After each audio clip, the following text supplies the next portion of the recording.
Hey guys, just want to bring you out here. It's been a long time, a long while, giving an update on this rabbit colony. So I had two females in here, and I never got a chance to add the chicken mesh or the chicken wire around it.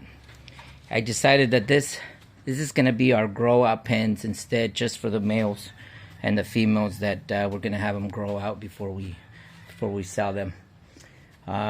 Anyway, I went ahead and I dug out whatever colony was here, or burrow.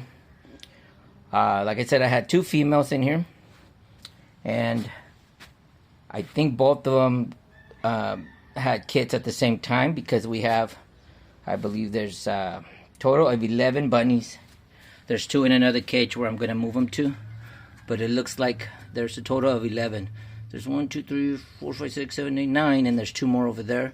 There's a gray right here, really nice one, and there's another brown, really nice. I'll have to do an update on that and show you guys.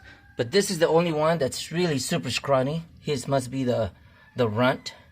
Definitely the runt. I'm gonna have to keep a close eye on him. Anyway, I wanted to bring you guys out here and show you that this was not a complete fail. At least I have a grow out pen in here. I can cut all the grass and throw it all in here, and they'll go through it. Anyway, questions, comments, list them down below. And as always, criticisms, keep them to yourself.